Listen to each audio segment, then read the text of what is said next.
saya meningkatkan ilmu saya. Kemudian pada masa yang sama saya juga ini kepuasan. Kepuasan diri itu sebab selagi saya tak habiskan saya punya PhD tu saya rasa macam belum lengkap lagi misi saya. Jadi pada masa tu saya orang kata di umur yang agak muda sedikit, kudrat pun masih banyak, jadi saya pun merebut peluang itu untuk segera menghabiskan pengajian saya kerana saya telah pun mendengar pengalaman-pengalaman daripada rakan-rakan yang lepas yang mengatakan bahawa memang perjalanan PhD ini adalah satu perjalanan yang sangat panjang, dan walaupun kita bersama-sama dengan kawan-kawan tapi perjalanan kita itu adalah solo. Kerana setiap orang itu perjalanannya tidak sama dengan rakan-rakannya yang lain. Jadi kembali kepada itu baliklah, dan saya pun sedar kan bila saya dapat cuti, saya dapat beasiswa, maka saya bertanggungjawab sepenuhnya kepada duit rakyat yang telah dibelanjakan untuk saya. Jadi dengan cara itu saya ingat walau macam mana pun aku mesti habiskan. Jadi alhamdulillah Allah permudahkan dengan cabaran-cabarannya, Allah SWT buka pintu. Satu pintu tertutup, Allah buka pintu-pintu yang lain. Alhamdulillah. Okey, Encik Faizul. Okey, terima kasih Dr. Habibah, Dr. Ainun. Okey, kunci utama di sini ya. Yang pertama ialah disiplin diri, fokus, motivasi dan kepuasan diri . Okey, seterusnya kita pasti nak tahu apakah penentu kejayaannya sehingga berjaya mendapat PhD. Silakan Dr. Habibah. Okay, terima kasih Cik Faizul. Bagi saya lah ya, penentu kejayaan saya dalam jalanan untuk mendapatkan PhD ni adalah keluarga lah. Keluarga penentu kejayaan saya. Keluarga dah sangat penting lah dalam menentukan kejayaan ni, sebab bagi saya keutamaan saya adalah kepada ibu bapa, suami dan anak-anak saya lah. Saya sentiasa berdoa agar perjuangan ini diberkati Allah dengan tidak mengabaikan tanggungjawab saya terhadap mereka. Saya mungkin rasa bersalah kan kalau saya berjaya pun dalam masa yang sama anak-anak saya macam mana. Saya nak supaya apabila saya berjaya, anak-anak saya juga pun berjaya juga dalam kehidupan dan juga pelajaran mereka. Saya episod sedih tu bermula bila ayah saya meninggal pada 2010. Dia tak sempat melihat kejayaan saya lah. Sebab saya rasa keluarga ni penting, sebab saya sempatlah menjaga ayah saya yang sakit tu. Ayah saya ni dia sakit yang agak kita kena mandikan dia, kena melayan dia kan. Jadi alhamdulillah lah setiap hujung minggu tu walau teruk macam mana pun saya akan balik juga ke kampung, ke Tanjung Karang ya untuk memandikan ayah saya lah pada waktu tu. Pada yang sama pula saya syukur juga ya, sebab pada waktu tu suami saya setelah 3 tahun dia dapat bertukar ke Mara HQ dan sangat menyokonglah perjuangan saya. Saya berpendapat lah sekiranya kita tidak mendapat sokongan dari suami atau keluarga, saya rasa agak sukarlah perjalanan PhD kita ni. Sukar, perjalanan kita bertambah sukar. So keluarga tu penting. Sebab kalau kita lihat yang paling dekat dengan kita suami kita lah ya. Kalau kita suami dan kalau isteri kita ya. Suami kita ni dia banyak membantu lah. Seperti saya lah, dia banyak membantu saya di pelbagai sudut lah.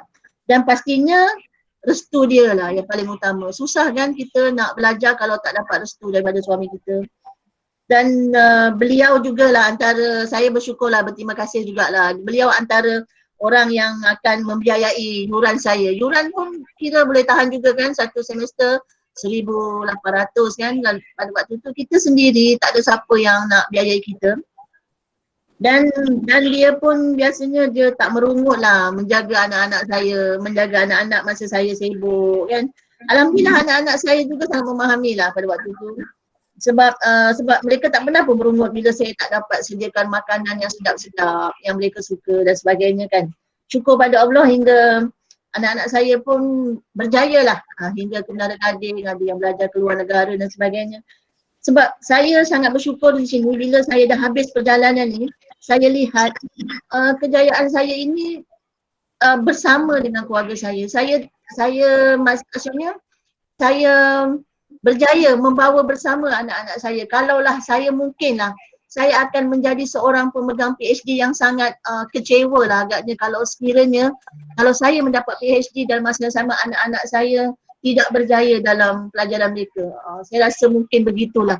Alhamdulillah, syukur pada Allah lah, Allah memudahkan segala perjalanan ini walaupun dia pada mulanya nampak agak sukar sangat ya, tapi alhamdulillah ya, berkat kesabaran keluarga ni penentu kejayaan saya adalah keluarga saya.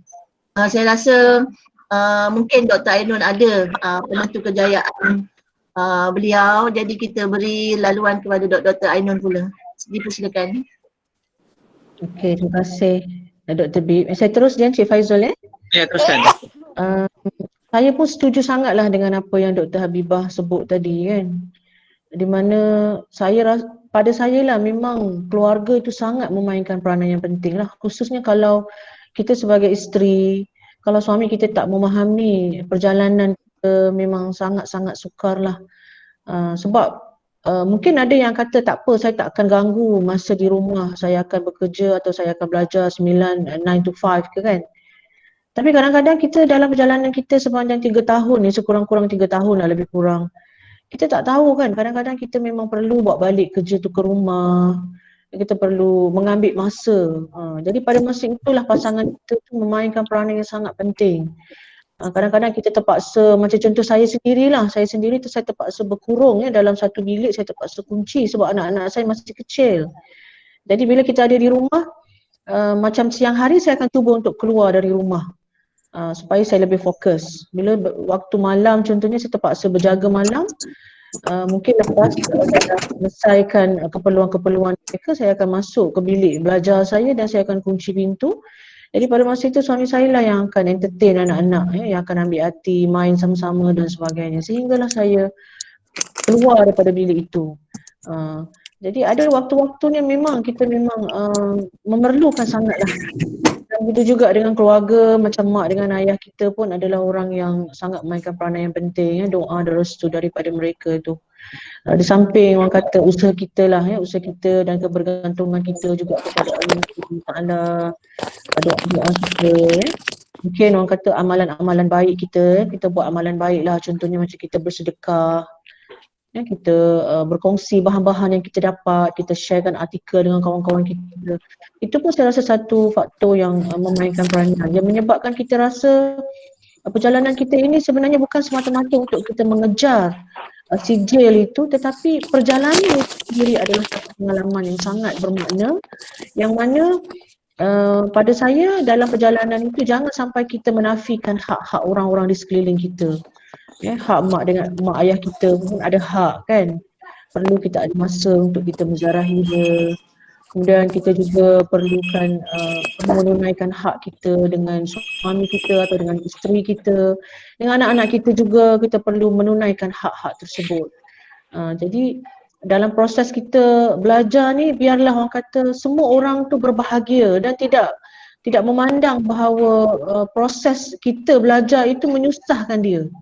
Jadi kalau boleh sepanjang proses itu semua orang gembira, kita gembira dan semua orang reda, dan kita menjalani proses itu, enjoy the process, enjoy the journey. Barulah kita rasa macam perjalanan kita itu walaupun lama tetapi sangat bermakna lah dalam kehidupan kita. Okey, terima kasih doktor. So di sini kita dapat tahulah bahawasanya keluarga itu adalah penentu kejayaan kita.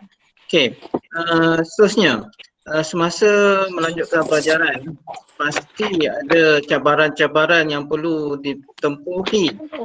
Antaranya ialah dengan penyelia kita kan. Kalau dia bagaimanakah Dr. Nur Habibah kalau Asma jawab berurusan menangani cabaran-cabaran ini? Silakan. Penyelia ya, bercerita tentang penyelia. Penyelia saya ni seorang yang agak tegas ya. Kalau ada juga student mengatakan bahawa penyelia saya ni agak garang. Ya. Tapi kalau ikut saya bersama beliau lama ya, 8 tahun. 8 tahun bukan masa yang pendek saya rasa kan, perjalanan yang panjang. Penyelia saya ni antara individu yang penting lah dalam kejayaan saya ni. Sebabnya pentingnya kita mempunyai hubungan yang akrab dengan penyelia. Maksudnya penyelia perlu tahu situasi kita dan memahami kehidupan kita. Penyelia kena tahu apa yang berlaku dalam kehidupan kita sebenarnya. Barulah dia dapat membantu kita dari sudut bagaimana yang sepatutnya. Pada mulanya saya memang berasa sangat takut lah dengan beliau ni. Beliau sangat hebat kan, kualitatif memang. Thesis dia saja kalau kita tengok ketebalan dia. Saya rasa dalam peserta ni ramai yang mengenali penyelia saya tu ya. Pada waktu itu kan dengar je suara dia memang agak rasa macam kalau tak ya kan kena betul-betul ni. Jumpa dia mesti ada sesuatu. Berjumpa dia tak boleh tangan kosong. Mesti ada sesuatu yang bila dia jumpa kita tu dia rasa macam agak yakin dengan apa yang kita buat. Sebab dia selalu cakap dengan saya. Sebab masa tu sebab saya kerja dia susah nak berjumpa dengan beliau ya.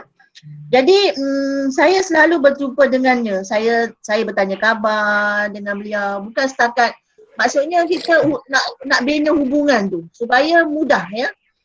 Jadi pada waktu tu penyelia saya ni pula dia memegang jawatan yang penting pula di fakulti. Jadi iyalah kan dia pun sibuk, saya pun kadang-kadang tu masa dan sebagainya. Dan ada kalanya saya redah je, saya berjumpa juga, pergi juga jumpa dia. Walaupun kena marah ke sebab tak buat appointment pun, saya senyum je.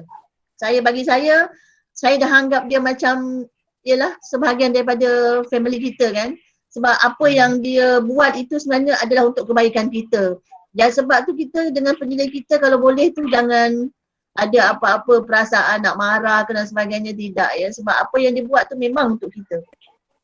Sebab saya sebenarnya kan sepanjang 8 tahun ni saya rasa saya antara individu yang berjaya lah memahami emosi dia. Sebabnya itu sangat penting ya kita faham pada waktu tu dia okey ke tak okey ke, dia bersedia berjumpa kita dan sebagainya. Kita kena redha tau, kita kena sangat positif pada benda ni. Sebab penyelia saya ni adalah orang yang ayat dia saya masih ingat lagi ketika sebab selepas nanti saya akan kongsikan tentang peristiwa atau momen yang berlaku semasa perjalanan ni nanti. Dia semasa saya kehilangan segala-galanya, dia satu ayat yang dia berikan kepada saya, dia hantar email kepada saya pada waktu itu. Satu perkataan saya masih ingat lagi. Dia kata, saya tetap ada di UKM. Saya tetap ada di sini dan saya sentiasa ada untuk membantu Habibah. Itu ayat dia. Dengan ayat dia itu telah menaikkan semangat saya untuk meneruskan perjalanan ini. Walhal pada waktu itu saya dah tak ada apa-apa dah. Dan pada waktu itu sebab ada satu peristiwa lah yang saya akan kongsikan selepas ini. Dan itulah yang saya rasa kan penyelia ini adalah sangat penting bagi saya. Sebab apabila penyelia ini sentiasa bersama kita, bila dia bersama kita dalam apa sahaja masalah yang kita hadapi, apa sahaja juga rintangan yang kita hadapi, beliau tetap ada dan setia untuk membantu kita. Jadi saya rasakan Dr. Ainun mungkin penyelia saya antara individu yang kita kata boleh dijadikan kata cikgu kita kata sebagai orang yang sangat memberikan kita satu semangat yang kuat lah kan, betul tak Dr. Ainun? Setuju sangat. Setuju sangat. Saya pun setuju dengan apa yang disebut oleh Dr. Bib tadi. Saya Alhamdulillah Allah SWT tak uji saya lah dengan masalah-masalah penyelia. Ada di kalangan sahabat-sahabat saya yang Allah SWT uji dengan cara ada yang diuji dengan cara penyelia bertukar, penyelia berpindah universiti, penyelia meninggal, sakit atau sebagainya. Orang tak je dia itu hari tak uji saya lah. lepas tu pun laju pun tak ada barang mana ada. Tracking number tak ada. Mohon maaf ya kepada yang belum off mic lagi. Saya mohon untuk offkan mic ya. Okey, terima kasih. Jadi untuk penyelia ni saya dapat penyelia yang sangat bagus lah. Yang sangat bagus sehingga saya rasa saya segan. Saya pula yang rasa segan dengan penyelia saya. Betul. Selalunya dia setiap bulan dia akan bagi tarikh untuk buat perjumpaan. Lepas tu nanti dia cakap okey semua mesti hadir sekian-sekian kan. Jadi bila dia cakap macam tu dalam grup WhatsApp kami, jadi kami kata saya kata apa benda yang aku nak report ni, sebab kita kadang-kadang kan bila kita dalam cuti ni sebulan tu kita tak rasa perjalanan masa jalan sebulan. Bila kita punya penyelia tu dah cakap okey saya nak jumpa ya sekian-sekian tarikh waktu sekian-sekian, kita pun macam alamak apa ni aku nak report lagi ni kan. Jadi itu di antara alhamdulillah rezeki saya lah, saya dapat penyelia yang sangat bagus, yang sangat laju, tetapi dia bukanlah penyelia yang mendesak. Mendesak maksudnya dia bukan penyelia yang macam memberi tekanan kepada kita. Oleh kerana saya rasa penyelia pun dia faham kan bahawa kita adalah wanita yang isteri, keluarga kan. Jadi dia faham apakah komitmen kita dan macam mana masalah-masalah yang kita hadapi. Mungkin beliau sendiri pun menyambung pengajian di peringkat PhD dalam keadaan beliau sendiri pun telah berkahwin dan berkeluarga. Jadi dia sangat memahami, tetapi dia meletakkan satu deadline. Contohlah kan, yang bagus yang penyelia saya ni, yang menyebabkan saya kata saya segan tadi tu, bila dalam perjumpaan, katakan dia minta laporan kan, kita pun buat report lah, okey saya dah sampai sini. Lepas tu dia akan cakap, okey untuk next ni, apa lagi yang nak dibuat? Apa yang you plan? Apa? Lepas tu bila saya cakap macam ni saya nak buat ni, dia akan minta, ni tarikhnya bila? Dia dah suruh letak siap-siap dah deadline untuk yang kita plan tu. Jadi kita terpaksa letak tarikh yang realistik lah kan. Realistik. Takkanlah kita nak kata tak tahu lagi, tak boleh. So kita mesti dah ada. Jadi dengan cara itu sebenarnya dia melatih kita untuk plan. Melatih kita untuk membuat plan ke depan. Supaya kita nampak kita punya time frame yang ada. Itu satu lagi. Yang satu lagi yang saya nampak adalah sebab saya buat kajian saya itu mixed method, ada sebahagiannya kuantitatif tapi majoritinya kualitatif lah, sebahagian besarnya kualitatif. Jadi sebab tu saya sedang dalam proses analisis data kualitatif. Saya rasa lemas dengan data. Saya buat tema saya ni kan, saya ingat dalam lebih kurang 2 bulan. 2 bulan saya tenggelam dalam tema. Setiap hari saya akan buka balik tema tu, saya ubah balik ini masuk sini ni masuk sini. Jadi tak ada penyelesaian. Pada akhir lebih kurang 2 bulan macam tu, saya ada pergi jumpa dengan penyelia saya dan beliau tanya saya lah, macam mana tema dah final ke belum? Walaupun penyelia saya ni dia tak biasa dengan Envivo, sebab saya guna Envivo zaman saya tu. Tapi dia tak biasa sebab dia buat tema secara manual tapi dia memahamilah proses itu bila saya tunjuk tema dan sebagainya. Jadi dia kata dah 2 bulan ni, dia kata. Dah 2 bulan dah dia kata dengan tema, takkan tak settle lagi. Jadi saya kata tak tahulah, saya tak boleh nak buat keputusan. Okey, dia kata, saya yang akan buat keputusan untuk awak, dia kata. Mulai hari ni lupakan tema, dia kata. Proceed dengan bab 4. Dia kata gitu teruskan dengan bab 4, habiskan dan bab 5, report terus, dia kata. Di saat itulah saya merasa bahawa memang betul, memang saya perlu bergerak sebenarnya sebab saya dah 2 bulan tenggelam dalam tema. Jadi sebab itulah penyelia ni memang sangat penting dan sebagaimana kata Dr. Bib, dia perlu memiliki karakter-karakter yang dia memahami struggle kita. Tapi pada masa yang sama kita tidak boleh mengambil kesempatan kalau sekiranya dia adalah seorang penyelia yang baik dan sebagainya. Jangan pula kita mengambil kesempatan dengan baik hatinya dia dan sebagainya tu. Sebaliknya kita kena jadikan dia punya baik hati, kerjasama dan komitmen dia tu untuk menggerakkan kita lagi ke depan supaya kita akan lebih cepat lagi berjaya dalam proses kita. Okey, Encik Faizal. Betul kan? Okay. Teruskan. Seperti mana Dr. Ainon beritahu tadi kan, penyelia ni, saya nak tambah sikit lah. Apabila kita ada repo yang baik dengan penyelia kita kan, dan dia pun faham apa yang masalah kita sebagainya, Sebagai contoh penyelia saya ada 2 penyelia. Satu penyelia saya tu dia agak sibuk dengan sukan dan beliau telah menyerahkan saya sepenuhnya kepada penyelia pertama. Dan bila dia serahkan sepenuhnya, kita pun faham bahawa penyelia pertama itu yang memang akan bersama dengan kita sampai mula sampai akhir. Tetapi kalau kita lihatlah kepada apa yang berlaku pada saya, bantuan penyelia tu antaranya bila beliau semasa saya nak Viva pada waktu itu dia berada di Mekah pada waktu tu. Saya pun risau pada waktu itu sebabnya pada masa itu di Mekah berlakunya kebakaran pada waktu itu, saya ingat lagi tahun 2016 kan. Jadi beliau di Mekah dan beliau menghantar WhatsApp kepada saya, dia kata insya-Allah, dia kata Habibah, saya sentiasa doakan awak di sini supaya mudahnya nanti Viva. Dan pada waktu Viva pun memang dia bantu saya lah, memang banyak lah dia menyediakan segala. Dia cek saya punya thesis word by word dan kadang-kadang tu saya agak lucu jugalah bila dia ada sebut macam mana ni orang bahasa ayat pun tunggang langgang, saya lagi terror buat ayat, dia kata. Betul doktor, saya kata. Kadang-kadang tu kita dah bingung kan, dah banyak kan kadang-kadang tu kita ayat kita dan sebagainya. Banyak dia tu berkaitan dengan tema. Dia kenalkan kepada saya, dia suruh saya pergi berjumpa dengan, biasanya kami ni macam saya ambil pengurusan pentadbiran.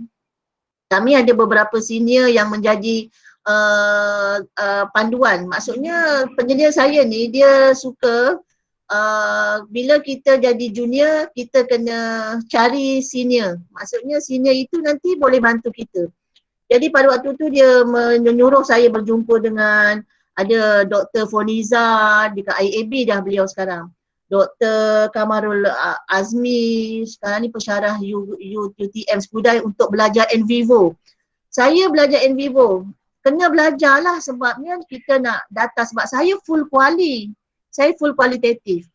Jadi saya pergi ke Johor mencari Dr. Khairul Azmi tu. Pergi ke Johor dekat Simpang Pulai bersama suami saya. Saya menghantar suami saya. Suami saya dia yang belajar dengan Dr. Azmi untuk bagaimana nak setkan data. Dia belajar dari segi komputer semua, dia yang tolong dan apabila dah siap dekat dalam file barulah saya yang akan buat coding. Jadi suami saya yang tukang susun data yang saya dah transcribe tu dan saya yang coding, saya yang akan buat. Saya duduk dekat 3-4 malam lah dengan di Johor Bahru belajar in vivo dengan Dr. Khairul Azmi sehingga selesai dan bila balik sistem semua saya berjumpa dengan Dr. Foniza. Dr. Foniza banyak memberikan saya pelbagai lah, dia memberikan saya panduan itu ini dan suami beliau yang membantu untuk settingkan program in vivo tu. Jadi di sini penyelia saya ni dia memang sangat membantulah. Kalau tak dapat ni ke sini, dia pinjamkan thesis dia yang sangat berat tu ya. Dia bawa. Tengoklah semualah, saya rasa kan betul seperti Dr. Ainun kata tadi lah, maksudnya penyelia ni adalah orang yang sangat membantu kita lah, kejayaan kita sepanjang journey kita ni tadi ya. Okey, saya teruskan dulu Dr. Cik Faizul. Okey. Mohon yang mic tu tutup mic ya. Okey, kalau saya tengok di sini Dr. Ainun macam ada lagi sikit lagi nak tambah tu. Silakan Dr. Ainun. Pandai Encik Faizul dia tengok muka saya saya teringat bila Dr. Habibah tu dia cerita pasal thesis yang berat tu kan. Saya teringat waktu saya mula-mula melapor diri di Universiti Kebangsaan. Saya sebenarnya ada cerita masa saya melapor diri di Universiti Kebangsaan Malaysia ni sebab saya buat master saya di Fakulti Pendidikan UKM juga. Jadi bila saya dah dapat HLP, saya pun mohon di UKM tetapi saya pun tak lupa pada masa tu kenapa, apa yang berlaku, tetapi tarikhnya dah ditutup. Tarikh permohonan untuk PhD itu dah ditutup. Jadi saya masa tu saya pergi ke Siswaza, Pusat Siswaza UKM, saya jumpa dekat kaunter, dia kata dah tutup, dia kata dah tak boleh masuk dah. Saya masa tu dah berdebar-debar sebab kalau tak dapat tempat maksudnya saya HLP tu mungkin terbatal. Tapi oleh kerana saya ada lagi penyelia saya masa masters itu, terima kasih banyak pada penyelia saya. Jadi dia kata, tak apa, dia kata ambil je borang tu, dia akan datang jumpa dia kata dekat fakulti pendidikan. Jadi saya bawa lah sekeping slip tu pergi jumpa dengan bekas penyelia saya masa masters dulu. Jadi dia pun tanda tangan. Jadi saya bermati-mati, saya ingat dia yang akan menyelia saya. Tetapi dia bagi tahu saya, dia kata dia dah terlalu ramai pelajar PhD bawah dia, jadi dia kata dia nak bagi saya nak bagi saya kepada seorang pensyarah lain, dia kata. Jadi masa tu saya ingat lagi dia menelefon penyelia saya itulah, penyelia baru saya tu, maksudnya penyelia yang betul-betul tu. Dia telefon depan saya, dia kata ni ada seorang pelajar ni, dia akan pergi jumpa, dia kata bawa slip ni tolong tanda tangan untuk dimasukkan ke dalam UKM, dia kata gitu. Kiranya itu bantuan dia lah yang saya kasih. Jadi saya bawa slip tu, saya pergi jumpa dengan penyelia saya tu dan dia pun bersetuju dan tanda tangan apa semua. Bermula daripada saat itulah saya diselia di bawah dia. Dan ceritanya pasal tesis tu, masa saya mula-mula jumpa dia, dia kata ada tajuk, dia kata. Kita biasalah masa kita buat proposal HLP tu memang ada tajuk, tapi kadang-kadang tajuk masa tu tangkap muat je kan. Tajuk untuk interview je. Saya kata adalah beberapa, saya sebut beberapa kan. Dia kata okey tak apa. Dia bagi pada saya satu tesis dalam bahasa Inggeris pasal TESOL. Saya dah lupa nama pelajar tu, tapi dia di antara tesis yang cemerlang lah dalam TESOL tu.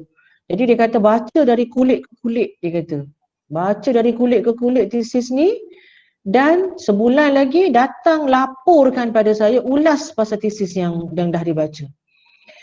Jadi saya pun baliklah ke rumah saya, sepanjang masa siang malam saya duduk mengelek tesis tu. Dah dalam bahasa Inggeris kan, baca, saya ingat saya beli satu buku kecil, buku nota tu, separuh daripada buku nota tu saya tulis, saya salin semua yang saya dah baca. Sebulan kemudian saya pergi jumpa dengan penyelia saya tu dan dia pun minta laporan lah, buat ulasan tesis, dia kata. Buatlah secara lisan depan dia. Memang pada masa tu kita rasa macam agak berat lah sebab kita nak baca, nak dari kulit ke kulit, tesis tu agak tebal dan bukan bidang kita.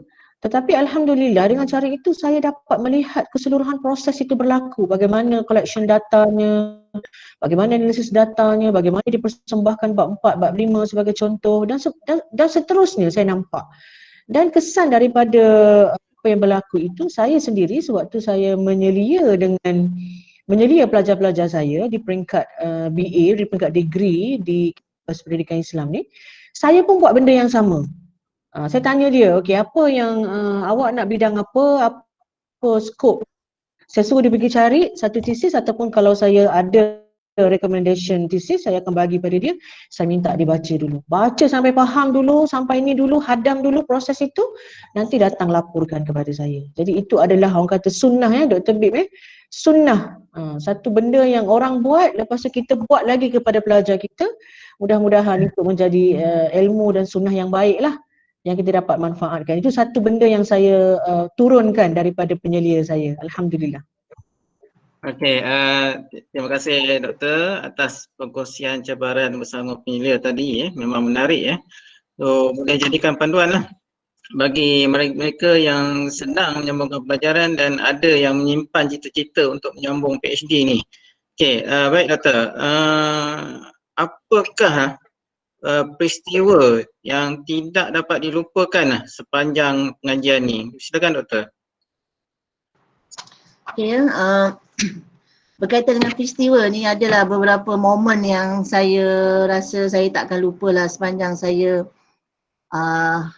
perjalanan saya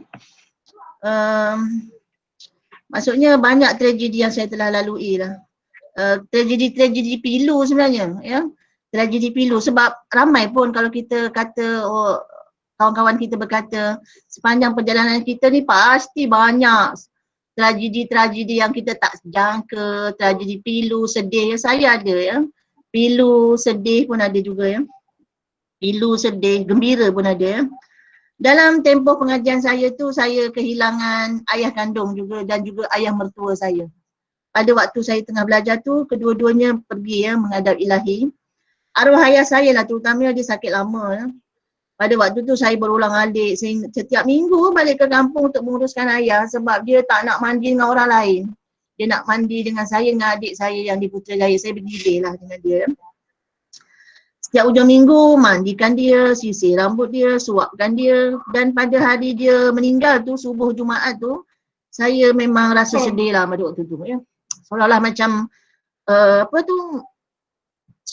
sebulan jugalah saya rasa macam tak boleh nak beri fokus lah pada waktu tu.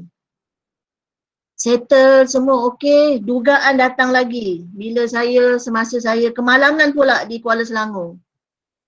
Saya kemalangan di Kuala Selangor, dah balik daripada kampung nak ke Bangi dari Tanjung Karang. Accident. Komputer saya rosak teruk pada waktu tu. Komputer saya memang habis lah. Lepas tu saya kesihatan lah sebab saya cedera dan saya 3 bulan tu saya tak boleh bergerak lah, patah tulang pada waktu tu lah. Lepas tu okey, dah sihat, dah okey balik. Dugaan datang lagi apabila terlibat kemalangan di Kuala Lipis selepas daripada IPG Afzan. Saya balik daripada Kota Baru, collect data, buat transkrip temu bual di SMK Zainab Kota Baru, dan saya balik tu bersama dengan semualah kan, komputer riba, kita punya semua kita punya alat untuk perakam dan sebagainya. Pada waktu tu suami saya dapat pindah daripada Kota Baru ke Bangi, bawa lah semua barang-barang dari Kota Baru, gembira lah gembira lepas collect data, suami dapat tukar. Saya berdua je dengan suami pada waktu tu dalam kereta MPV tu. Lepas IPG Afzan di Kampung Lempoyang tak silap saya, accident. Hampir masuk gaung pada waktu tu. Habis semua. Saya punya kereta saya tu separuh tu hancur. Habis semua, data-data komputer saya musnah. Tapi saya syukurlah pada Allah pada waktu tu saya dengan suami tak ada apa-apalah, tak ada cedera, tak ada apalah. Saya terpaksa mengutip data temu bual kali kedua. Data temu bual pula tu kan, saya punya kajian tu kualitatif full. Jadi saya buat full kuali tu, saya punya antara ketiga-tiga triangulasi tu saya tumpukan kepada temu bual sebab saya buat proses. Saya buat proses pengurusan co-curriculum di sekolah. Jadinya memang kena temu bual. Jadinya saya pun terpaksa collect data yang kedua. Datang balik. Datang tak berani dah naik kereta. Pada waktu tu saya naik flight dah terus. Pada waktu tu lah saya terus. Kemudian Tuhan saja yang tahu perasaan saya pada waktu tu. Tuhan je yang tahu pada waktu tu.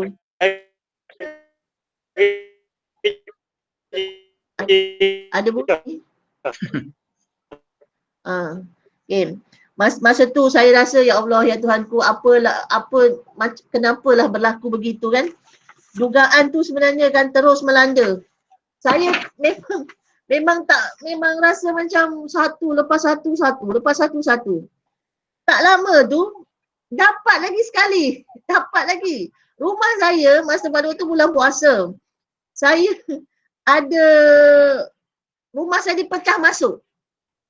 Pencuri masuk rumah saya, dia ambil semua komputer riba saya, komputer satu lagi, saya punya data yang simpan dalam hard disk, telefon saya, handbag saya, semua dia ambil.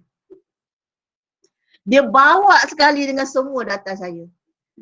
Saya masa tu saya memang mengalami trauma yang paling teruk lah. Saya memang mengalami trauma. Kata trauma, itulah ya. Saya rasa pada waktu tu kan, perjuangan saya ni dah sampai kat situ lah pada waktu tu. Sebab saya tak ada apa.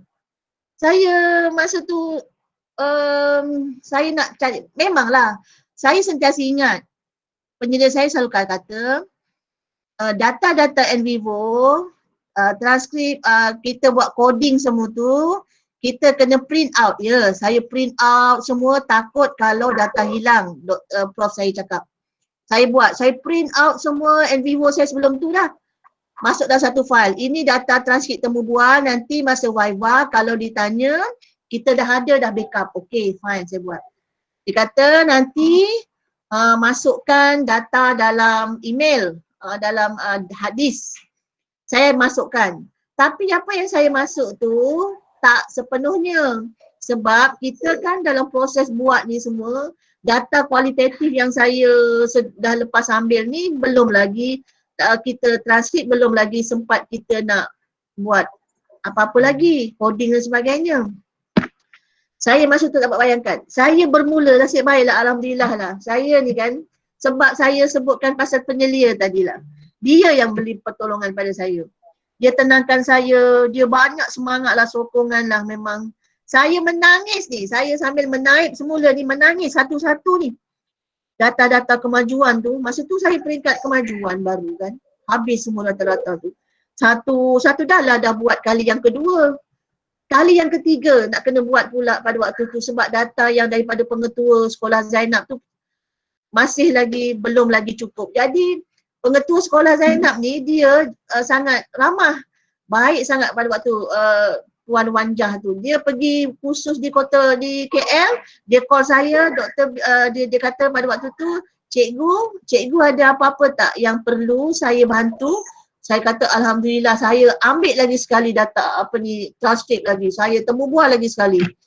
Jadinya kan banyaknya proses tu, tetapi itu yang sedih lah. Tetapi ada yang gembira tu yang nak kongsi dengan kawan-kawan peserta ni. Yang gembira tu, saya ni, anak saya 5 orang.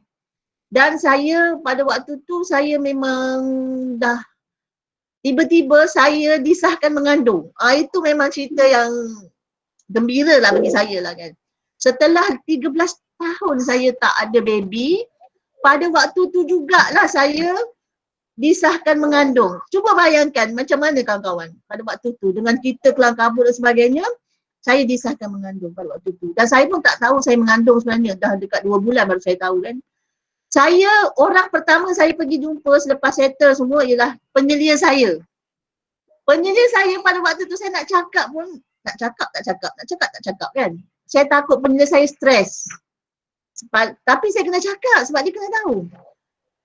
Saya kata dengan penyelia saya, doktor, saya kata saya ada berita nak beritahu doktor. Ada ni saya kata, dia tanya saya, adakah berita itu menyebabkan sakit kepala dia atau tidak, dia kata. Bila dia cakap macam tu saya dah jadi macam nak cakap tak cakap. Saya pun cakap lah dengan doktor, saya sebenarnya pregnant, saya kata. Doktor tu, saya punya penyelia tu daripada duduk menunduk jadi tegak. Daripada pegang pen pun dah terlepas dari tangan dia. Sudah, saya kata. Dia tarik nafas panjang pada waktu tu. Ni kelakar sikit lah. Dia tarik nafas panjang, dia kata, benda dah berlaku, dia kata. Teruskan, mudah-mudahan dia kata, baby ni dapat membantu, dia kata. Tapi Bib kena, dia kata Habibah kena kena betul-betul ni lah macam bla bla bla bla bla, banyak lah dia punya pesanan dia tu. Okey. Alhamdulillah ya. Saya masa tu saya pregnant dan saya yalah sebenarnya pregnant ni sebabnya kita dah lama tak ada baby kan. Dah lama sangat 12 tahun. Jadi itulah dia antara suka dukanya bila buat PhD ni macam-macam kan. Jadi saya pun pada waktu tu memang rasa sangat gembira dapat baby dan masa yang sama nak kena pula tak siap lagi data, tapi kuatlah semangat tu, teruskan. Semangat lain pada waktu tu ya, saya alhamdulillah lah ya. Dr. Ainun, kalau Dr. Ainun dapat sambung apa yang doktor rasa ada yang momen-momen yang apa tu, yang indah, yang sedih dan sebagainya, silakan doktor. Okey, terima kasih Dr. Habibah. Sekejap Dr. Ainun. Ya. Okey, terima kasih Dr. Bib. Rupanya banyak peristiwa-peristiwa yang telah ditempuhi oleh Dr. Nur Habibah ni ya. Kalau kita tengok dari segi rupanya nampak tenang, steady aja. Rupanya banyak peristiwa yang ditempuhi dengan accidentnya, dengan data hilangnya, kena curinya dan sebagainya. Orang lain mungkin dah sakit jiwa agaknya. Sebab itulah Allah kurniakan baby tu ubat segala ubat tu. Ya, advisor. Ubat tu. Kalau yang lain-lain pun kalau ada masalah macam ni dapat baby. InsyaAllah okey lah tu. Okey. So sekarang kita dengar pula macam mana Dr. Ainun pasti ada peristiwa yang dilaluinya. Dipersilakan Dr. Ainun. Okay, terima kasih Encik Faizul. Sebenarnya saya pun dah dengar cerita Dr. Habibah ni. Dia pernah cerita dalam satu sesi prospen dulu kan. Dia menangis, saya pun menangis. Dan sebab tu saya memang respect lah pada semangat Dr. Habibah ni, dan saya rasa memang orang-orang yang masih ada peluang lagi kan untuk menyambung pengajian PhD ni, memang sebenarnya boleh. Jangan fikir tak boleh, insya-Allah boleh. Contoh dia Dr. Habibah sendiri dengan begitu banyak. Saya kalau saya bayanglah, saya punya data, saya punya laptop korup ke, hard disk rosak ke, zaman tu kita tak berapa mesra sangat dengan cloud punya storage kan. Zaman tu saya rasa ada yang saya kenal Dropbox je masa tu. Google Drive semua belum ada lagi. Tapi Dropbox kita tu pun terhad. Jadi saya bayang kalau saya berada di tempat Dr. Habibah ni, rasanya memang macam tadi lah tu sakit jiwa dan Cik Faizul give up terus lah gayanya kan, gantung terus apa ni dan PhD tu. Tapi Allah SWT ni telah memilih lah Dr. Habibah sendiri untuk meneruskan, dan boleh jadi satu inspirasi yang sangat, saya sendiri pun respect lah dengan semangat dia InsyaAllah mudah-mudahan boleh menjadi semangat pada orang lain juga. Okey, saya ni kisah saya Alhamdulillah lah, saya ni perjalanan saya tidaklah terlalu berliku-liku macam Dr. Bib Dr. Habibah ni tempohnya agak panjang kan. Jadi saya ni Alhamdulillah lebih kurang 3 tahun setengah macam tu. Jadi saya mungkin tak, Allah SWT tak menguji saya lah dari segi itu cuma saya adalah beberapa momen yang saya rasa boleh juga mungkin boleh dikongsikan di sini. Jadi yang pertama sekali itu adalah sama dengan Dr. Habibah juga sewaktu saya sedang menyambung pengajian, saya direzekikan Allah untuk hamil dan melahirkan anak 2 kali. Waktu mula-mula bulan 9 saya dapat cuti belajar. Dalam bulan 11 saya disahkan mengandung masa tu anak yang keempat. Jadi pada masa itu selalu stigmanya orang kata kalau kita nak belajar dan sebagainya, dia kata mengandung ni akan merencatkan proses. Ada jugalah saya dengar suara-suara lah yang kata cuti, orang suruh belajar kan, bukan suruh beranak. Ada jugalah yang kata macam tu.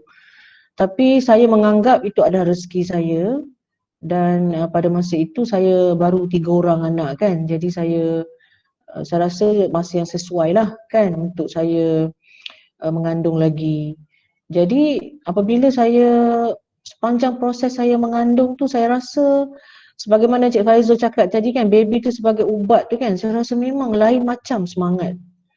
Sebab saya ingat lagi masa tu saya terpaksa bawa beg laptop, saya terpaksa bawa satu beg extra untuk saya isi buku-buku nota saya, dan saya naik tangga BTSL tu yang kat depan tu kan, naik turun tu belum yang ke dalam lagi. Saya rasa semangat saya memang lain macam. Dan Alhamdulillah usulan ni peringkat pertama tu, waktu saya bentang tu, saya adalah di antara beberapa orang daripada batch saya sangat, dalam 3 orang yang berjaya bentang usulan tu lebih awal daripada rakan-rakan yang lain. Kenapa? Bukan kerana bagus sangat dan rajin sangat dalam kes saya ni, tapi kerana saya dah nak bersalin pada masa tu. Lepas saya bentang usulan, proposal tu, sebulan lepas saya bentang tu saya bersalin. Jadi orang kata keadaan itu menyebabkan saya lagi lebih bersemangat, sebab saya tahu saya akan bersalin, saya akan pantang, dan saya tidak boleh kerap meninggalkan rumah kerana ada baby yang menyusu dan sebagainya. Jadi menyebabkan saya lebih bersemangat. Kemudian bila saya dah bersalin, anak saya yang keempat itu, saya pun dalam proses lebih kurang saya sepatutnya saya dah 2 bulan tu saya dah kembali untuk collect data, sebab saya dah boleh mula collect data untuk membina instrumen dan sebagainya. Tapi oleh kerana orang kata ralik lah dengan baby tu, jadi saya mengambil masa yang agak lama. Saya ingat dalam lebih kurang 4 bulan kot. 4 bulan tu saya memang tak tengok langsung tesis saya. Tak tengok langsung. Jadi lepas 4 bulan tu baru saya betul-betul saya kata insaf sikit. Saya dah rasa macam aku dah lama dah ni kan. Kawan-kawan lain masa tu walaupun mereka bentang usulan lambat, tapi mereka dah melintasi saya dah. Sebab dia orang speed lepas tu. Jadi saya pun sedarlah sikit, insaf sikit pada masa itu, dan saya pun mulalah buka balik, baru nak buat instrumen dan sebagainya. Sebab saya punya kajian saya tu bercampur, ada yang kuantitatif, ada yang kuali. Jadi saya terpaksa buat instrumen untuk diedarkan kepada guru-guru dan semualah. Okey, kemudian waktu saya hampir menamatkan pengajian, saya sekali lagi hamil, disahkan mengandung. Pada masa itu, saya biasanya kalau saya mengandung ni, saya akan mengalami alahan lah. Saya rasa kebanyakan daripada ibu-ibu memang ada alahan ni. Jadi sepanjang saya mengalami alahan 2 bulan tu, saya pun macam Dr. Bib juga, duk fikir nak bagi tahu penelia ke tak. Sebab dah missing in action 2 bulan ni. Tapi tak bagi tahu lagi dengan penelia. Sebenarnya macam Dr. Bib jugalah, rasa macam adakah berita ini berita yang menggembirakan atau berita yang menyedihkan dan sebagainya lah. Tapi saya beranikan diri juga, saya bagi tahu juga dia. Respon dia alhamdulillah lah. Dia tak adalah macam orang kata marah ke dan sebagainya, tak adalah. Cuma dia kata susunlah masa dengan baik, kerana cabaran dia akan jadi bertambah sebab kita dengan berat kita, dengan tenaga kita. Dan pada masa itu saya dalam proses terakhir, saya dah hampir saya tengah buat bab 5 pada masa tu. Tengah buat bab 5 tapi belum selesai lagi. Jadi pada masa itu juga saya masih ingat lagi lah kenangan ni, berjalan, bawa semua-semua barang, beg apa semua, pergi sana pergi sini. Alhamdulillah Allah SWT permudahkan. Jadi sewaktu saya bersalin tu, saya masih lagi belum submit. Saya belum submit lagi saya punya draft, tapi saya dah bentang untuk peringkat terakhir. Saya dah bentang terakhir untuk Viva. Saya dah bentang pra-Viva dah. Cuma saya belum submit final draft. Jadi rezekinya bila saya bersalin anak saya yang kelima tu, saya bersalin cukup je 40 hari saya dah keluar rumah. 40 hari saya dah keluar rumah dan saya gunakan sebulan. Saya ambil 3 bulan pada masa itu kerajaan baru umumkan cuti bersalin boleh sampai 90 hari. Jadi saya gunakan cuti tu, saya ambil sebulan tu, lepas habis 40 hari, saya gunakan sebulan itu untuk saya berkampung di perpustakaan untuk saya menyiapkan final draft. Jadi sebelum saya sambung bekerja selepas pantang tu, alhamdulillah dalam cuti itulah saya telah berjaya submit final draft saya untuk Viva. Berkat cuti bersalin tadi itulah yang saya gunakan untuk menyiapkan saya punya final draft. Jadi itu adalah momen-momen lah yang pahit manis tu memanglah kan, yang air mata dan sebagainya tu memanglah, itu memang tak terkira lah. Memang kita akan down, kita akan rasa sedih dan kita akan rasa macam kenapa aku ni duduk diam-diam, sedap, duduk kerja, kenapa aku sibuk-sibuk nak sambung PhD. Ada benda-benda macam tu menghantui kita juga. Bila waktu kita down dan kita rasa macam orang lain relax kan, gaji jalan macam biasa je, tak ada apa pun kalau aku tak ada PhD, okey je. Itu benda-benda macam tu datang bila kita rasa stres dan sebagainya. Sebab tu saya sendiri, saya rasa dalam kita melalui, saya sendirilah pengalaman saya akan cuba untuk mengelak stress free. Sumber-sumber stres saya memang saya akan elakkan. Sebab saya tak nak nanti sepanjang 3 tahun, 4 tahun, 5 tahun perjalanan kita PhD menjejaskan pula kesihatan kita dengan stres, darah tinggi dan sebagainya. Jadi saya akan cuba elak. Jadi pada masa itu perlu pengurusan emosi yang sangat baiklah, dan perlu balik tadi kepada support system. Suami kena membantu, isteri kena membantu dan sebagainya lah. Okey, cukuplah dulu Encik Faizul Okey, terima kasih doktor. So kat sini rupa-rupanya anak adalah antara punca utama untuk berjaya mendapat jazah kedoktoran. Jadi bagi yang belum mendapat jazah kedoktoran tu, inilah dia resipi yang terbaik. Okey, sepatutnya dalam perkongsian ni kita tambah seorang lagi penceramah, doktorat lelaki. Kita nak tahu apa pula pandangan beliau kan. Mungkin lain masa kita jemput doktorat lelaki pula. Okey, kemuncak kat sini. Apakah ikhtiar terakhir ataupun momen-momen terakhir yang doktor lakukan untuk mendapat jazah kedoktoran ini? Silakan doktor. Okey, terima kasih Cik Faizul. Seperti yang saya ceritakan sebelum ni yang berkaitan dengan baby tadi itulah kan. Semasa saya mengandungkan, nama dia Iris Khadijah nama dia. masa mengandungkan dia tu, macam ada satu keajaiban tu, keajaiban atau satu perkara tu, bila saya dapat menghabiskan analisis data, buat pembentangan di tahap kemajuan, saya dapat buat dengan cantik je. Tenang je, relax je dapat buat. Sebab bila lahirnya dia ni, dia dah ubah tau, mengubah rentak pengajian saya tu. Maksudnya saya berasakan dengan kehadiran dia tu, Allah telah memberikan saya lorong perjalanan yang lurus, lancar, sehingga saya dapat siapkan bab 4 dengan baik. Dan saya teruskan dengan bab 5. Satu yang ikhtiar yang terakhir lah saya pada waktu tu kan, ikhtiar saya lah kan, pada waktu mendapat pelbagai masalah dan apa, saya dan suami saya pergi ke Mekah. Saya menunaikan umrah. Pada waktu itu anak saya tu berumur 11 bulan. Saya pergi ke Mekah. Itulah ikhtiar terakhir saya.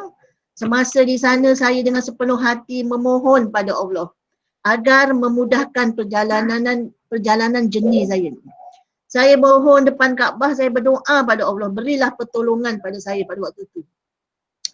Perkara ni saya memang seronoklah nak berkongsi sebab saya pun rasanya perkara ni saya memang macam saya selalu simpan tau. Saya sukar nak berkongsi dengan rakan-rakan kan. Sebab semasa di sana tu saya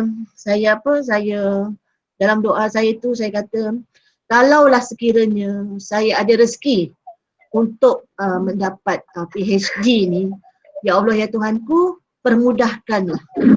Kalaulah sekiranya memanglah PhD ni bukan rezekiku, permudahkanlah ya Allah. Bantulah bagaimana seterusnya perjalanan ni. Alhamdulillah kan, semasa di sana tu saya memang tak putus lah. Semasa di Madinah pun sama, semasa di Mekah pun sama ya. Saya minta pada Allah, kalau memang bukan rezeki saya untuk dapat PhD ni, saya mohon pada Allah untuk bantu. Alhamdulillah, sepulangnya saya dari Mekah, saya rasa lapang, rasa ruang tu luas bagi saya untuk saya fokus pada PhD ni. Saya pada waktu tu saya rasakan, ya Allah, mudahnya saya rasa. Saya mendapat perjalanan tu, perbincangan tu, bab 5 tu saya rasa saya buat dengan sangat gembira. Saya dapat keluarkan model-model yang saya rasa macam nampak macam kekuatan kepada kajian saya tu.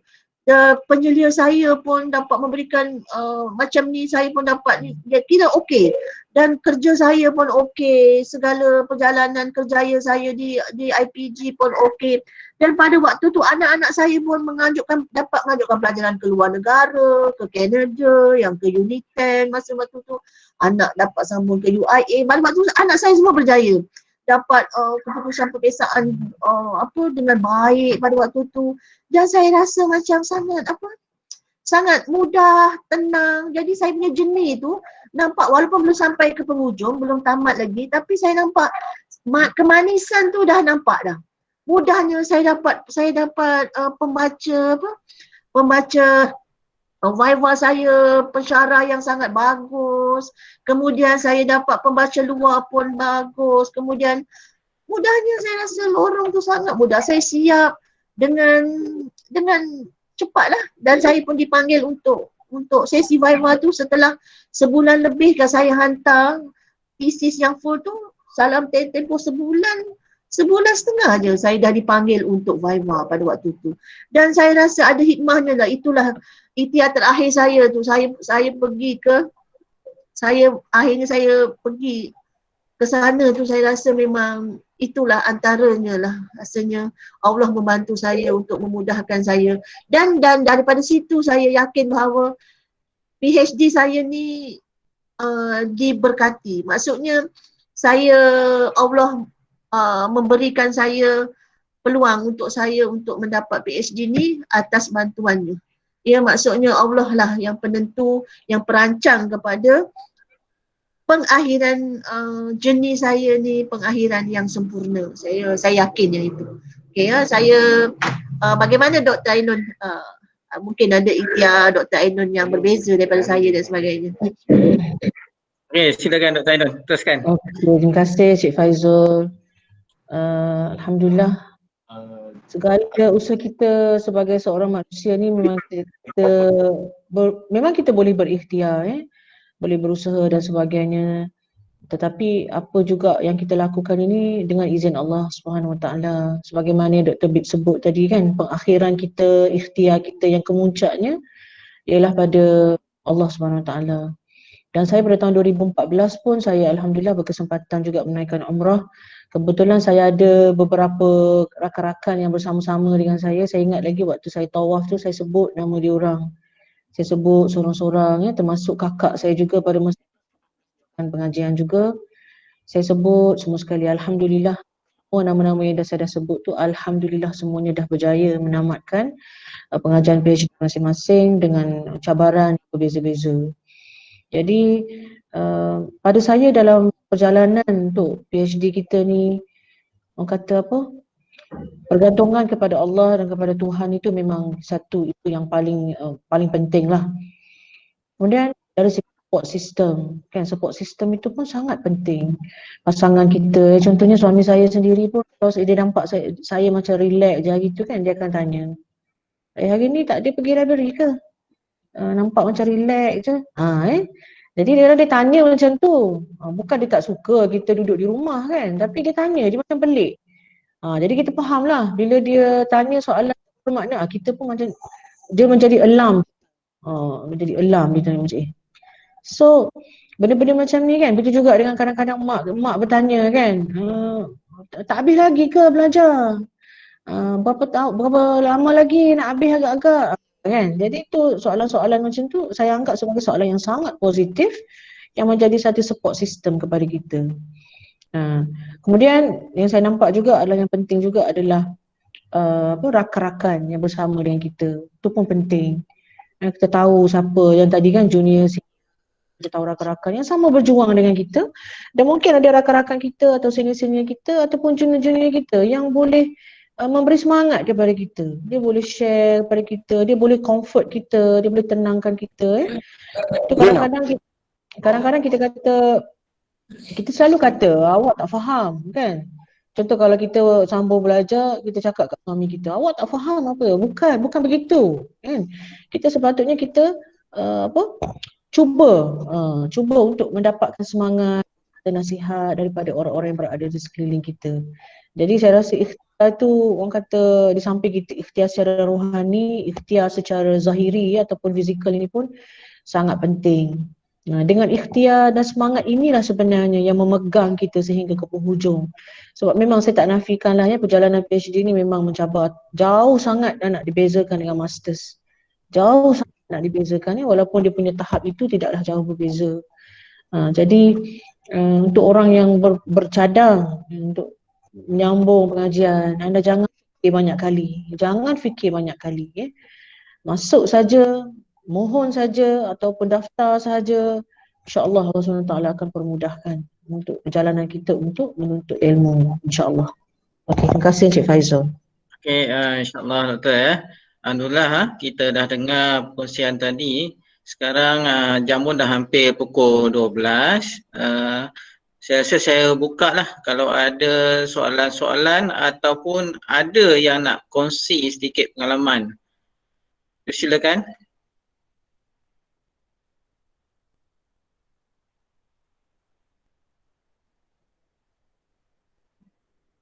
Yang nak bertanya tu boleh on mic lah.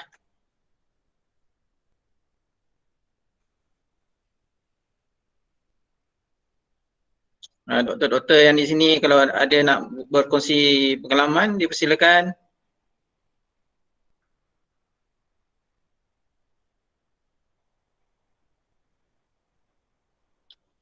Okeylah, tak apalah.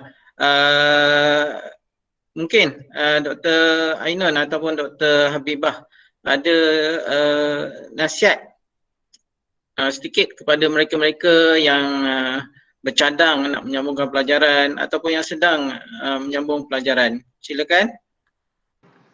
Okey, saya sangat galakkanlah kepada semua peserta yang ada dalam perbincangan ini, perkongsian ini untuk menyambung pelajaran lah kepada sesiapa yang belum kita niatkan untuk kita menyambung pelajaran ini untuk menambahkan ilmu kita. Kita niatkan begitu supaya kita akan dapat sesuatu di akhir perjalanan nanti. Ya. Apabila kita dalam proses mencari ilmu tu, pastinya memanglah banyak suka dukanya tu. Kita kena sabar. Sabar kena penting, sabar, tenang, positif. Kalau dapat beasiswa, alhamdulillah kita buatlah cara seperti mana student sepenuh masa. Sekiranya kita tidak mendapat beasiswa sambil bekerja, kita kena jadikan PhD ni bukan asbab untuk kita menolak kerja-kerja lain di office. Selesaikan dulu yang hakiki tu dulu. Selesaikan yang hakiki, barulah kita tenang untuk buat kita punya kerja belajar ni ya.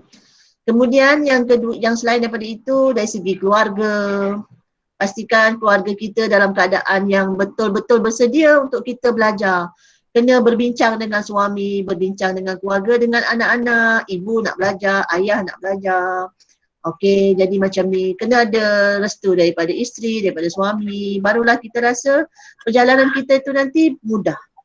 Dan daripada itu, kita kena sentiasa menganggap orang lain juga ada perasaan, bukan kita sahaja. Maksudnya, kita kena belajar untuk memahami perasaan-perasaan orang lain. Contohnya, rakan-rakan sekerja kita, pastikan kerja kita di universiti, maksudnya belajar kita ni tidak membebankan rakan-rakan sekerja kita di pejabat. Maksudnya, jangan sesekali kata bahawa saya tak boleh buat kerja ini sebab saya sedang belajar. Tak boleh cakap begitu.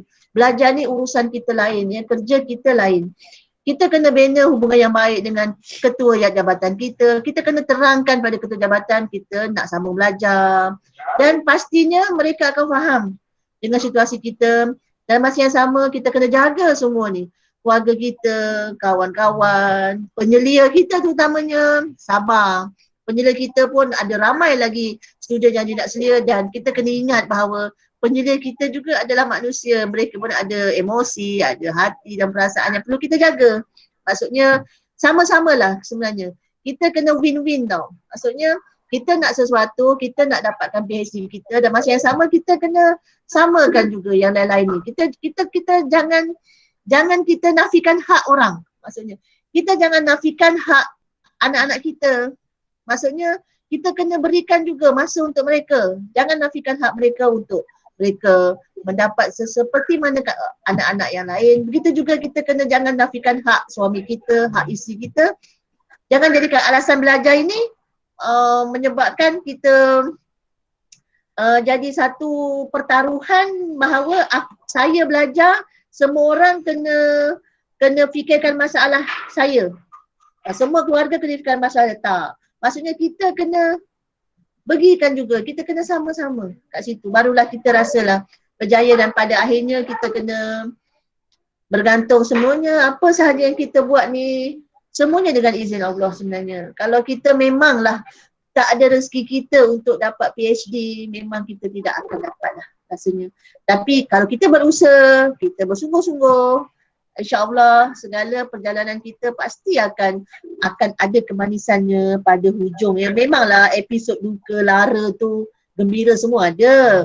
Tapi episod duka lara tu itulah dia, perjalanan tu memang ada macam tu kan. Ada manis, ada masam, ada masin. Barulah kita rasa satu masakan tu enak.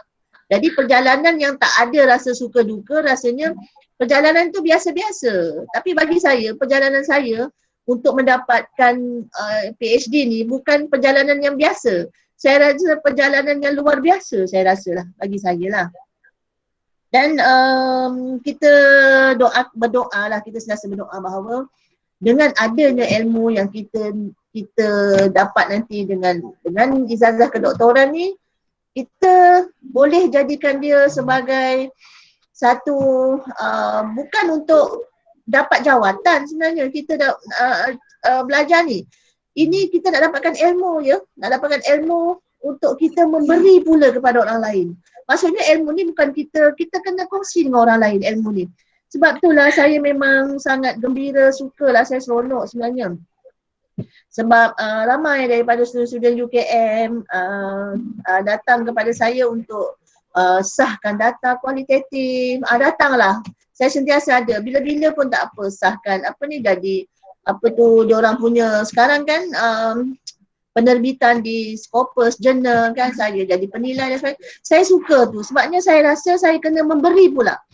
Apa yang penilai saya beri pada saya kena bantu pula yang lain juga. Maksudnya ilmu tu kita tak boleh untuk diri kita saja. Maksudnya bila kita dah dapat doktor ni, kita kena kongsi, kita kena bantu orang lain pula.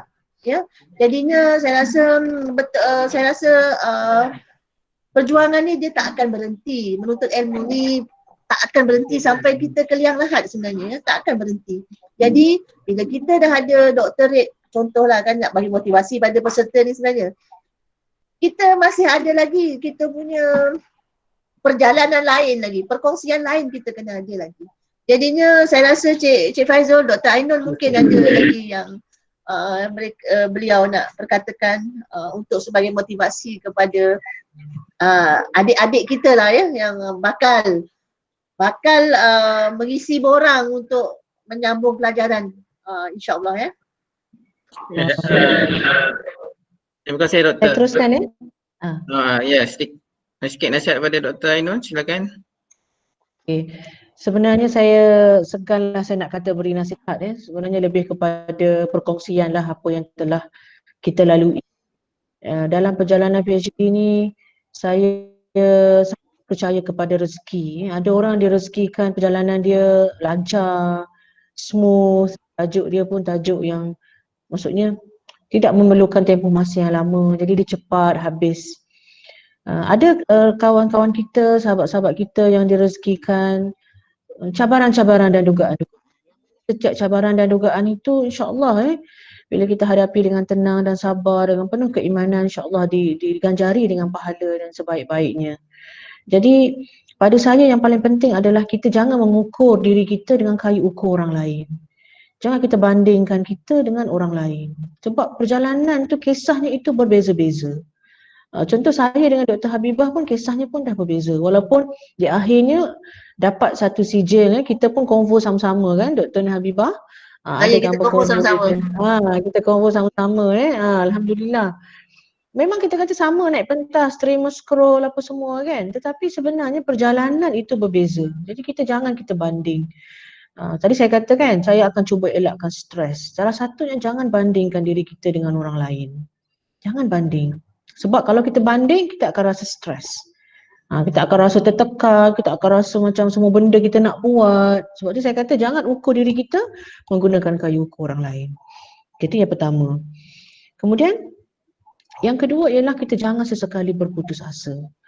Walaupun macam mana yang dugaan yang datang, walau apa sekalipun, percayalah bahawa satu pintu mungkin kita nampak tertutup tetapi ada pintu-pintu lain yang akan dibuka.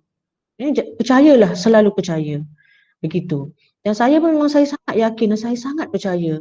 Di waktu saya down, di waktu saya stuck, di waktu saya dah tak tahu nak tulis macam mana, saya pernah seminggu saya stuck pada satu point untuk menulis. Seminggu saya tutup, saya tak tengok langsung. Sebab saya tak tahu macam mana saya nak teruskan. Saya tak apa, okey. Seminggu saya break, apa saya buat? Saya spend masa dengan family, saya masakkan sarapan. Sebelum ni kita kejar-kejar, tak sempat nak masakkan sarapan. Saya masak sarapan. Saya selalu reward diri saya. Contohnya saya selalu beli aiskrim. Contoh sebab saya untuk saya mengelakkan stres, saya selalu buat target harian. Kan kita kan ada target ujung, contoh dalam bulan ni kita nak siapkan ini. Tapi dalam sebulan ada 4 minggu. Jadi kita target mengikut mingguan. Jadi kalau saya bekerja Isnin hingga Jumaat, bermakna saya ada 5 hari. Jadi target mingguan tu saya pecahkan pula kepada 5. So saya ada target harian. Contohnya saya pergi hari ini pukul 9 pagi, saya kata pukul 4 petang nanti saya akan menyelesaikan contoh transcribe seorang peserta. Itu saja target saya untuk hari ini. Bila saya berjaya buat, saya akan singgah di mana-mana, kedai ke apa, saya akan berikan aiskrim untuk diri saya. Dan saya akan reward diri saya dengan apa yang saya suka. Jadi itu menyebabkan kita rasa kita tidak stres. Jadi kita enjoy the process kan, enjoy the journey. Macam itulah yang saya buat. Dan Alhamdulillah saya tak ada apa-apa masalah kesihatan lah. Kesan daripada PhD ni Alhamdulillah. Saya akan cuba elakkan stres. Kemudian perjalanan kita ni jangan sesekali kita berhenti. Walaupun mungkin kita boleh break, tapi jangan kita berhenti kerana orang kata perjalanan PhD ni ibarat kita menunggang basikal. Bila kita berhenti mengayuh, sudah tentu basikal tu akan jatuh. Kita juga akan rebah bersama dengan basikal itu. Tetapi selagi mana kita mengayuh, walaupun slowly and steadily but surely, insyaAllah perjalanan tu akan jadi, kan, akhir sekali dia akan sampai juga ke hujung. Yang kita tak nak tu kita berhenti di pertengahan jalan. Itu yang kita harapkan tidak berlaku lah. Jadi saya rasa untuk menyambung PhD ni tak payah fikir panjang. Saya ulang lagi sekali saya lobby ni saya menggalakkan semua kita sebagai kata guru, sebagai pensyarah-pensyarah, kita ada banyak peluang untuk sambung belajar. Sambunglah belajar. Jangan fikir banyak sangatlah. InsyaAllah percaya dan yakin bahawa jalan itu mungkin tidak dibentangkan dengan kapet merah, tapi saya yakin kalau orang lain boleh buat, kalau Dr. Habibah boleh buat, sudah tentu kita juga boleh buat. Apa bezanya kita dengan Dr. Habibah? Kan? Jadi kita pun sama juga, boleh buat. InsyaAllah boleh. Tetapi kena ingat, bila kita ingin melakukan sesuatu yang baru, maksudnya kita nak belajar, sudah tentu kita mesti bersedia untuk berubah.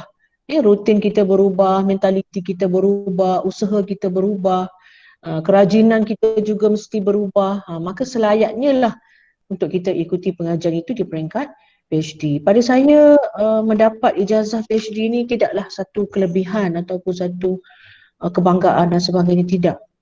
Mungkin orang melihat mengikut perspektif lain, tapi saya sebagai orang yang Alhamdulillah memiliki ijazah PhD, saya tidak nampak itu adalah satu kebanggaan atau satu kelebihan.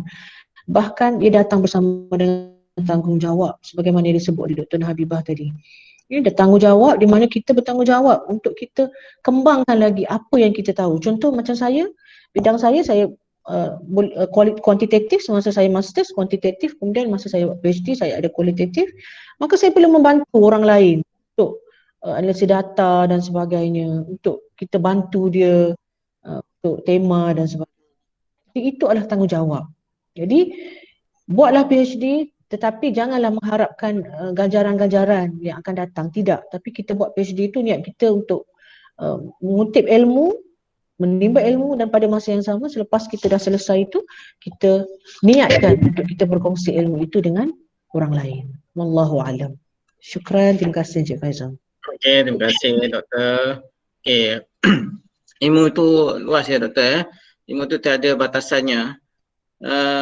Setiap orang mempunyai pengalaman yang berbeza-beza. Tujuan pengkongsian kita pada hari ini pun ialah untuk memberi semangat kepada semua untuk meneruskan pelajaran.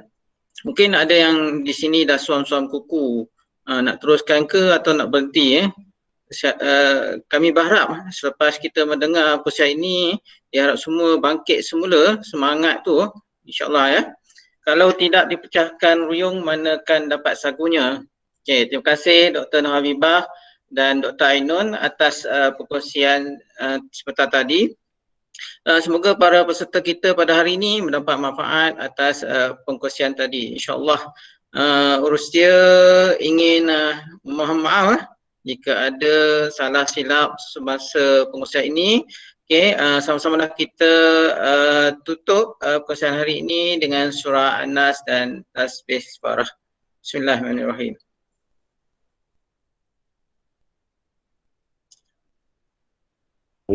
Wal 'asri innal insana lafi khusr illa alladhina amanu wa 'amilus solihati wa tawasaw bil haqq wa tawasaw bis sabr.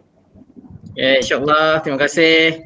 Kita jumpa lagi di masa-masa akan datang. Okey, untuk makluman perkongsian hari ini kita akan masukkan dalam channel YouTube pembelajaran IPG KPI. InsyaAllah kita jumpa lagi. Terima kasih.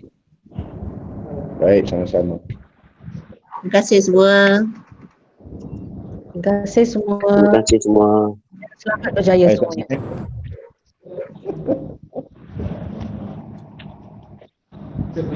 Tak main pun dah. Sekarang. Doktor dah. Ustaz Hamzah pun nak, Zakaria Hamzah dah. Ustaz Ismail, lama tak jumpa Ustaz Ismail.